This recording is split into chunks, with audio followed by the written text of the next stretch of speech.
Page number 118 question number 7 का समय है। यहाँ पे आपको रिसिप्ट्स एंड पेमेंट अकाउंट दिया है, कोई पवन पुत्र हनुमान व्यायामशाला परभनी, और कुछ एडजस्टमेंट्स दिए हैं और उसके बेस पे आपको ये इनकम एंड एक्सपेंडिचर अकाउंट बनाना है। आपका ईयर एंडिंग है 31 मार्च 2019। तो पहले हम पेमेंट साइड से स्टार्ट करते हैं। पेमेंट साइड जो भी हैं ये सारे एक्सपेंसेस होंगी या तो एसेट्स परचेज की होगी। अगर ये एक्सपेंसेस है तो हम एक्सपेंडिचर में लिखेंगे, और अगर एसेट्स हैं तो एसेट्स में लिखेंगे। आपको इनकम एंड एक्सपेंडिचर अकाउंट बनाना है तो एक्सपेंसेस एक्सपेंडिचर में लिखना, और अगर एसेट्स रहेगी तो बैलेंस शीट में लिखना है। तो देखते हैं, पहला है सैलरीज, तो ऑब्वियसली ये एक्सपेंडिचर में जाएगा, एक्सपेंस है। एंटरटेनमेंट एक्सपेंस भी एक्सपेंस है, सन्ड्री एक्सपेंस एक्सपेंस है, इलेक्ट्रिसिटी चार्जेस एक्सपेंस है, रेंट एक्सपेंस है, इन्वेस्टमेंट लेकिन एसेट्स है तो ये बैलेंस शीट में आएगा। प्रिंटिंग एंड स्टेशनरी एक्सपेंस है तो एक्सपेंस में जाएगी, और पोस्टेज ये एक्सपेंडिचर है, एक्सपेंसेस में है। Fix deposit assets balance sheet. Balance carry down, ये कैश अकाउंट का क्लोजिंग बैलेंस है। इस साल के एंड में आपके पास इतना कैश बच गया तो ये एसेट्स है, आप इसको बैलेंस शीट में लिखेंगे। ठीक है, जिस पे कोई एडजस्टमेंट दिया होगा उसको एडजस्टमेंट के साथ सॉल्व करेंगे, जिस पे कोई एडजस्टमेंट नहीं हो एज इट इज लिख देना है। अब रिसिप्ट साइड आते हैं, तो रिसिप्ट साइड पहले बैलेंस ब्रॉट डाउन दिया है। एक कैश अकाउंट का ओपनिंग बैलेंस है। इस साल के स्टार्ट ऑफ द ईयर में आपके पास 5,000 रुपये बैलेंस था, यानी कि ये लास्ट ईयर का क्लोजिंग बैलेंस है, और ये आपको कहीं नहीं लिखना होता है, ये लास्ट ईयर की बैलेंस शीट में लिखना होता है, और लास्ट ईयर की बैलेंस शीट आपको बनानी नहीं है, तो कैश इन हैंड कहीं नहीं आएगा। सब्सक्रिप्शन आपको 2 ईयर के लिए मिले हैं, एक करंट ईयर के लिए मिला है और एक नेक्स्ट कमिंग ईयर के लिए मिला है। तो जो करंट ईयर के लिए मिला है खाली वही आपका इनकम है, तो ये आप इनकम में लिखेंगे। और ये 410 रुपीज़ आपको नेक्स्ट ईयर के लिए मिला है, मतलब ये एडवांस में मिल गया है। इसके बाद जो नेक्स्ट ईयर आने वाला है उसका 410 सब्सक्रिप्शन कुछ मेंबर्स ने एडवांस में पे कर दिया है, तो ये आपके लिए लायबिलिटी है। ये नेक्स्ट ईयर का इनकम है, आप इस साल की इनकम में इसको नहीं ऐड कर सकते हैं, तो ये आप इसको लायबिलिटीज़ में लिखेंगे। Income received in advance liability है। इनकम रिसीवेबल, इनकम मिलना बाकी है वो एसेट्स होता है, बट जो इनकम आपको एडवांस में मिल गई वो आपके लिए लायबिलिटी है। नेक्स्ट है डोनेशन। डोनेशन में जैसे कि 2 टाइप होते हैं, स्पेशल डोनेशन और जनरल डोनेशन। स्पेशल डोनेशन मतलब जो आपको किसी स्पेसिफिक पर्पस के लिए, मतलब बिल्डिंग बनाने के लिए मिला है या लाइब्रेरी बनाने के लिए मिला है, तो आप लाइब्रेरीज में लिखते हैं। अदरवाइज अगर कुछ मेंशन नहीं किया डोनेशन के लिए तो वो आप इनकम में लिखेंगे। ठीक है।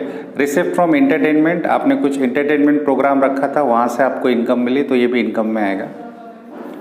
इंटरेस्ट इनकम है। एंट्रेंस फीस मतलब कुछ न्यू मेंबर्स एडमिट हुए और उनसे आपने एंट्रेंस फीस ली, तो नॉर्मली वो आपको क्वेश्चन में मेंशन करेंगे कि इसको आप कैपिटल में ऐड करेंगे या नहीं है, तो इसको देखते हैं एक बार। अब आपके एडजस्टमेंट्स हैं। There are 500 members paying an annual subscription of ₹50 each. हमारा जो ये ट्रस्ट है इसमें कुछ 500 मेंबर्स हैं हमारे पास, टोटल 500 मेंबर्स हैं, और ईच मेंबर 50 रुपीज़ पे करना है। Every member has to pay 50 rupees as their annual subscription. So total amount receivable as a subscription आपका 500 मेंबर से 50 रुपये के हिसाब से, अगर आप 500 इंटू 50 करेंगे तो आपको मिलेगा 25,000। 500 इंटू 50 25,000, आपका टोटल सब्सक्रिप्शन 25,000 आपको मिलना चाहिए, और आपको करंट ईयर के लिए मिला कितना, 18,000। इसका मतलब बनता है कि 7,000 रुपये मिलना अभी भी बाकी है। सही, टोटल कितना हो रहा है, 500 मेंबर्स हैं, each member has to pay 50 rupees. So total subscription आपका 25,000 बनता है, जबकि आपको मिला 18,000 ही है। इसका साफ मतलब बनता है कि 7,000 रुपये मिलना बाकी है एज ए सब्सक्रिप्शन। तो ये आउटस्टैंडिंग सब्सक्रिप्शन है, आप इसमें ऐड करेंगे। और सेकेंड इफेक्ट ये आपके लिए एसेट्स है, क्योंकि ये 7,000 रुपीज़ आप रिसीव करेंगे। 7,000 आप समझ गए होंगे। Total amount receivable is 25,000, out of which only 18,000 is receive, तो that means remaining 7,000 will receive in future. आगे के 7,000 रुपये आगे की डेट को आपको मिलने बाकी हैं, तो वो आपके लिए एसेट्स है।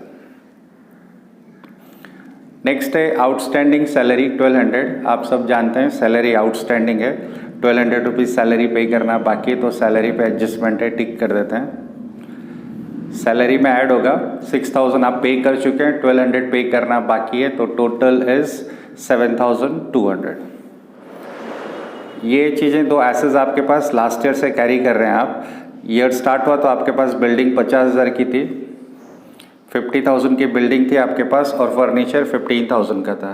तो अगर करंट ईयर में कुछ बिल्डिंग में एडिशन हुई है, कुछ नया बिल्डिंग खरीदा है या फर्नीचर खरीदा है तो इसमें ऐड होगा, अदरवाइज आप ये एज इट इज़ लिख देंगे। अगर परचेस किया है तो ऐड करेंगे, सेल किया है तो लेस करेंगे और कुछ नहीं किया है तो एज इट इज़ लिख देंगे।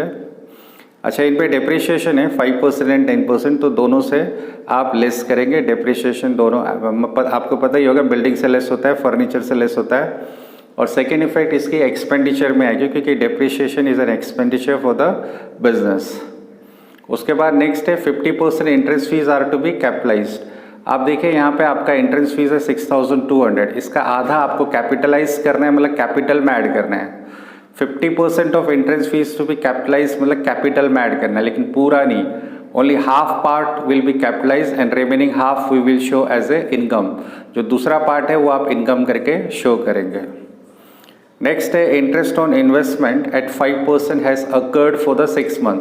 मतलब आपने यहाँ पे थोड़ी देर पहले इन्वेस्टमेंट खरीदे थे 15,000 रुपये के, जिसपे कि आपको इंटरेस्ट मिलेगा एट द रेट ऑफ 5% और इसका पीरियड है 6 मंथ्स। तो आप 15,000 पे 5% कैलकुलेट करेंगे 6 मंथ्स के लिए, सॉरी। सो 15,000 इंटू 5/100 इंटू 6/12, ये आपको कुछ 375 मिलेगा। और इसकी दो इफेक्ट आएगी, एक ये आपके लिए इनकम है क्योंकि आपको मिलेगा, और सेकेंड इफेक्ट बैलेंस शीट में एसेट साइड आएगा। इंटरेस्ट ऑन इन्वेस्टमेंट आपके लिए इनकम है तो आप इनकम में लिखेंगे, और दूसरी इफेक्ट ये आपको अभी तक मिला नहीं है, ये आपको बाद में मिलेगा, तो ये आपके लिए एसेट्स है। कैपिटल फंड 70,000 ये आप बैलेंस शीट में शो करेंगे लायबिलिटी साइड। आपका जब ईयर स्टार्ट हुआ था तो आप अब इसका सॉल्यूशन स्टार्ट करते हैं। Income and expenditure account for the year ended 31 मार्च 2019, ये एक्सपेंडिचर है और 2 कॉलम अमाउंट के इनकम और 2 कॉलम अमाउंट के, ये डेबिट साइड है, ये क्रेडिट साइड है। और इसके साथ साथ ही आपको बैलेंस शीट भी बनानी है। तो balance sheet as on date, year ending date, liabilities और 2 कॉलम अमाउंट के, same thing for asset side. So start करते हैं, पहले पेमेंट साइड से रीड करते हैं। पेमेंट साइड अगर एक्सपेंसेस दिए होंगे तो आप एक्सपेंडिचर में लिखेंगे, और एसेट्स रहेगी तो एसेट्स पे लिखेंगे, और जिस पे एडजस्टमेंट होगा उसको आप इमीडिएटली सॉल्व कर देना है। आपने टिक किया हुआ होगा सैलरीज पे टिक किया हुआ है। सैलरीज का अमाउंट है 6,000 और वो मेंशन कर रहे हैं कि कुछ आउटस्टैंडिंग है। आपके एडजस्टमेंट में दिया है सैलरी आउटस्टैंडिंग है। एडजस्टमेंट नंबर 2 में वहाँ पे मेंशन किया है सैलरी आउटस्टैंडिंग इज 1,200, तो टोटल 7,200 हो गई। और आउटस्टैंडिंग सैलरी का सेकेंड इफेक्ट बैलेंस शीट में लायबिलिटी साइड, एकदम टॉप पे मत लिखना है, आप थोड़ा स्पेस छोड़ के लिखिएगा। यहाँ पे लायबिलिटी साइड लिखेंगे आप आउटस्टैंडिंग सैलरी, अमाउंट इज 1,200। उसके बाद नेक्स्ट चलते हैं एंटरटेनमेंट एक्सपेंसेस, वो एक्सपेंस है आपके लिए, तो आप उसको भी एक्सपेंडिचर में लिखोगे। टू एंटरटेनमेंट, जिन पे कोई एडजस्टमेंट नहीं है वो एज इट इज आ जाएंगे 2,400। इन पे कोई एडजस्टमेंट नहीं, का अमाउंट है 15,000। उसके नेक्स्ट है printing and stationery,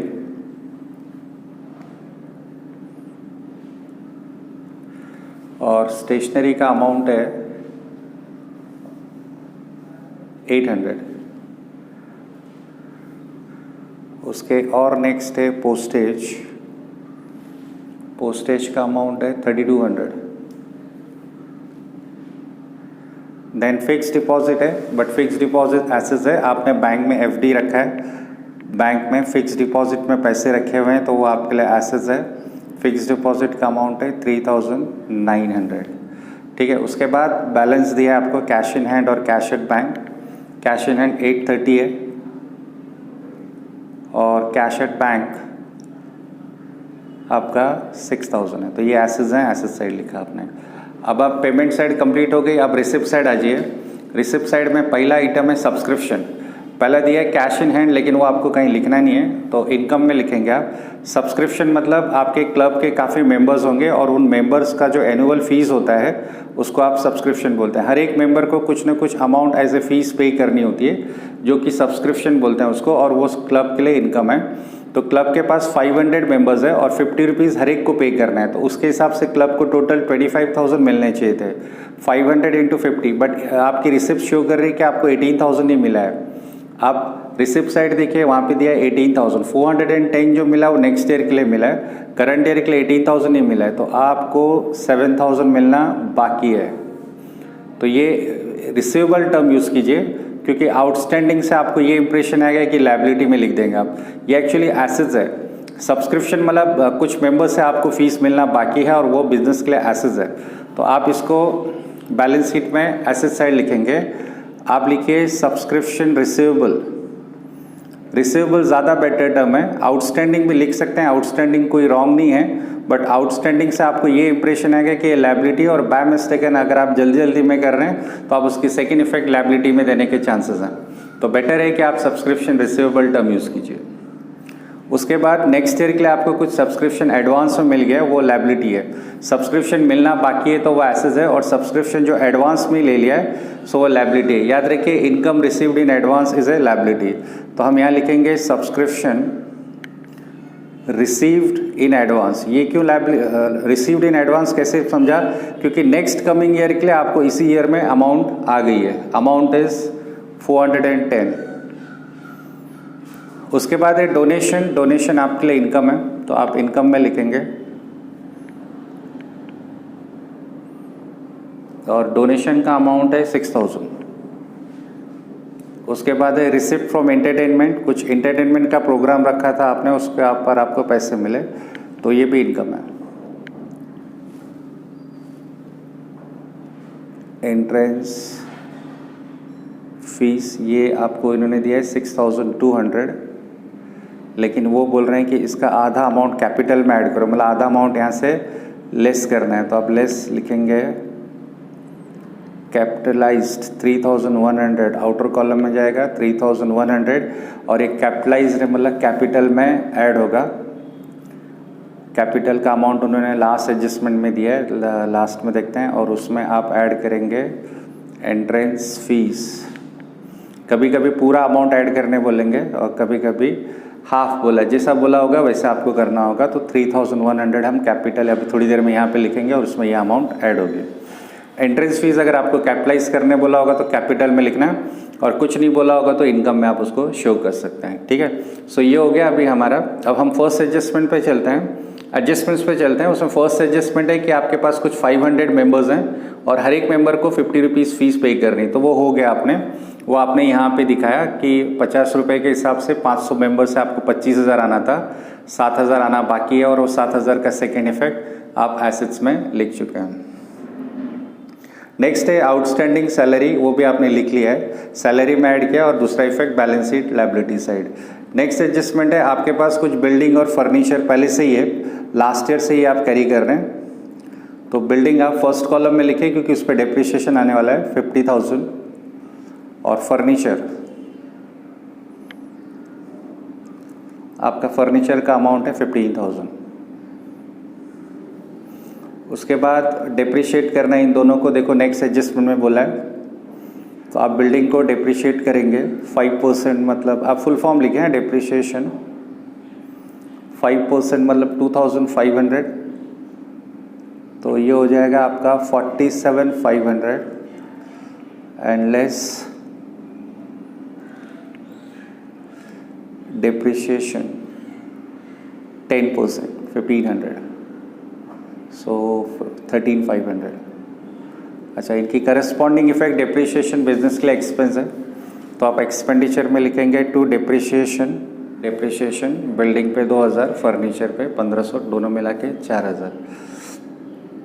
next adjustment है 50% of interest fees are to be capitalised, वो भी आपने कर लिया है। अच्छा, इंटरेस्ट ऑन इन्वेस्टमेंट, आपका देखो इन्वेस्टमेंट का अमाउंट यहाँ पे वर्किंग पे आते हैं, इन्वेस्टमेंट है 15,000 का, जिसपे कि आपको 5% इंटरेस्ट, तो 5/100, और उन्होंने बोला है ये 6 मंथ्स का ही इंटरेस्ट ड्यू है, तो 6/12, तो आप इसको अगर कैलकुलेट करते हैं तो ये आपको 2 और 75, तो ये कैलकुलेट करके आपको मिलेगा 375, और ये आपके लिए इनकम है क्योंकि मिलेगा आपको, तो आप इंटरेस्ट में भी ऐड कर सकते थे, या तो अलग से लिख लीजिए interest on investment amount is 375, और सेकेंड थिंग ये एसेट्स है आपके लिए, तो आप एसेट्स में लिखेंगे interest on investment receivable, receivable मतलब मिलना बाकी है, और इसका अमाउंट हो जाएगा 375। और लास्ट है वो एडजस्टमेंट नहीं, वो इन्फॉर्मेशन दिया है कि आपके पास 70,000 कैपिटल था, उसमें एंट्रेंस फीस ऐड करेंगे और थोड़ी देर में सरप्लस आएगा तो ऐड करेंगे और डेफिसिट आएगा तो लेस करते हैं। सो इस तरीके से ये हमारे एडजस्टमेंट्स हो गए। ठीक है, सो अब हम सॉल्व करेंगे, टोटलिंग स्टार्ट करेंगे। पहले इनकम एंड एक्सपेंडिचर की टोटल करेंगे। तो पहले इनकम साइड की टोटल कर रहे हैं, तो इनकम साइड की अगर आप यहाँ से लेकर यहाँ तक टोटल करते हैं तो आपको टोटल मिलेगी 40,275, और डेबिट साइड की टोटल अगर आप करते हैं तो वो आपको मिलेगी 20,080। तो ऑब्वियसली आप जानते हैं कि जो ग्रेटर टोटल है वो दोनों साइड आता है 40,275। सेम लाइन में हम यहाँ टोटल लिखेंगे, और जो डिफरेंस है उसको आप लिखते हैं सरप्लस। ठीक है, अगर एक्सपेंडिचर साइड ज़्यादा आती है तो आप डिफरेंस यहाँ लिखते हैं और उसको आप लिखते हैं बाय डेफिसिट। तो अगर आपने क्रेडिट की टोटल 40,275 से डेबिट की टोटल है 20,080 माइनस किया तो आपको मिलता है 19,395। ठीक है, ये आपका सरप्लस है। इसके बाद आप इसको कैपिटल में ऐड करेंगे, सरप्लस है इसलिए ऐड किया, डेफिसिट आता तो हम लेस करते हैं, तो आपको मिलेगा 92,495। ओके, अब आप टोटल कीजिए, लायबिलिटीज़ और एसेट्स दोनों साइड इक्वल आने चाहिए।